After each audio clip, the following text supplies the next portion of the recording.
कैसे हैं आप सब। आई होप आप सब बहुत अच्छे होंगे। बच्चों लास्ट क्लास के अंदर हमने क्या करा था, पर्सनल, रियल और नॉमिनल सारे अकाउंट अच्छे से समझ लिए थे। आज मैं आपको क्वेश्चंस करवाऊंगा जो आपकी बुक्स में इलिस्ट्रेशन दिए हुए हैं। देखो बच्चों, सबसे पहले हमारा क्या है, आज इलिस्ट्रेशन नंबर 1 है। इलिस्ट्रेशन नंबर 1 बोलता है कि आपको अकाउंट्स में क्लासीफाई करना है। कुछ डिटेल्स इन्होंने दी है, हमें छांटना है, बताना है कि कौन सी चीज पर्सनल अकाउंट बनेगी, कौन सी रियल बनेगी और कौन सी नॉमिनल बनेगी। तो मैंने यहाँ पर क्या करा था, मैंने शॉर्ट फॉर्म में लिख दिया कि पर्सनल, रियल और नॉमिनल में आएंगी क्या क्या चीजें। पर्सनल में क्या आएगा, पर्सन का नेम और फर्म यानी कि बिजनेस का नेम। रियल में क्या आएगा, सारे एसेट आएंगे रियल में, ठीक है, डेटर्स छोड़ के। और नॉमिनल में क्या आएगा, सारे खर्चे और लॉसेज आएंगे जो डेबिट करने होते हैं। और क्रेडिट में क्या आती थी, इनकम्स एंड गेन्स, ठीक है। अब देखो इलिस्ट्रेशन 1 में पहले बोला है कैश। कैश बताओ कौन सा एसेट हो सकता है। भाई मैंने क्या बोला, सारे एसेट इसी में आएंगे। कैश यानी कि किस में जाएगा, रियल अकाउंट में। अब सेकंड पॉइंट इसमें क्या बोला हुआ है, बैंक। बैंक भी मेरा क्या होगा, रियल अकाउंट होगा। अच्छा इलिस्ट्रेशन नंबर कौन सा है, ये इलिस्ट्रेशन नंबर 1 कर रहे हैं हम। इलिस्ट्रेशन नंबर 1 कर रहे हैं, ठीक है। कैश, उसके बाद मेरा क्या होगा, बैंक। बैंक में भी मेरा क्या जाएगा, रियल अकाउंट में जाएगा। तीसरा इन्होंने बोला आउटस्टैंडिंग सैलरीज।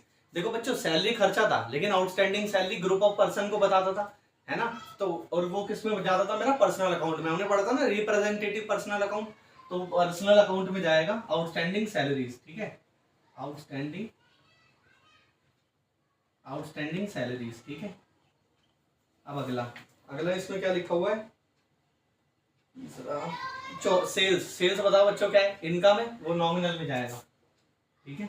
सेल्स जाएगा हमारा नॉमिनल में।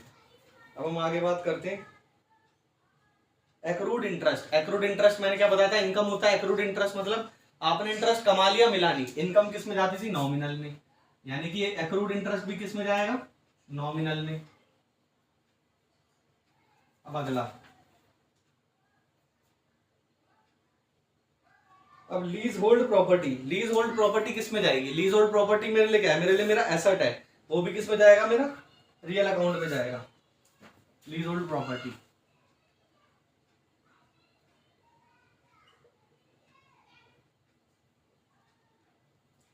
ठीक है। अगला लीज होल्ड प्रॉपर्टी के बाद है ड्राइंग्स। ड्राइंग्स किससे रिलेटेड होती थी, पर्सन से रिलेटेड होती थी।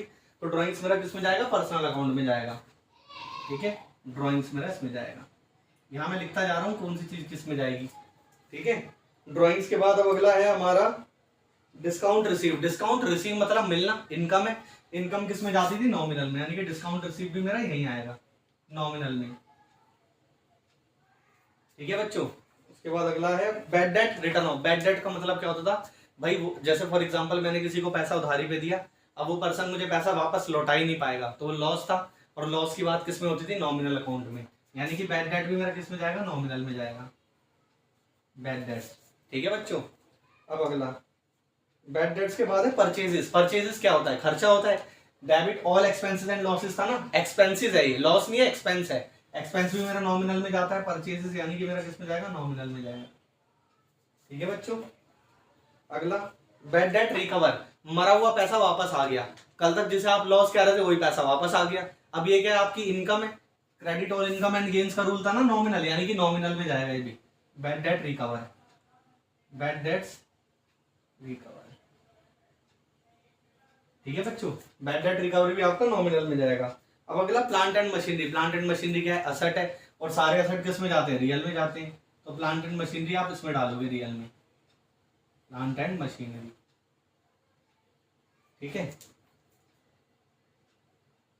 उसके बाद है कैपिटल। कैपिटल किससे रिलेटेड होती थी, पर्सन से रिलेटेड होती थी। पर्सनल अकाउंट में जाएगा ये भी, कैपिटल, ठीक है। पर्सनल अकाउंट में कैपिटल। ये मैंने ऊपर अकाउंटों के नाम डाले हुए, इसके नीचे ही मैं लिखता जा रहा हूं कौन सी चीज किस में जाएगी, ठीक है बच्चों। कैपिटल मैंने आपको बता दिया। इंटरेस्ट पेड, इंटरेस्ट आपने पे करा है, खर्चा है, खर्चा किस में जाएगा, नॉमिनल में, इंटरेस्ट पेड, ठीक है। अब हम आगे बढ़ते हैं। जो बैंक ओवरड्राफ्ट अगला टर्म था हमारा, बैंक ओवरड्राफ्ट भी किसका होगा, पर्सनल अकाउंट में जाएगा। क्यों, बैंक ओवरड्राफ्ट मेरा पर्सन से रिलेटेड होता है।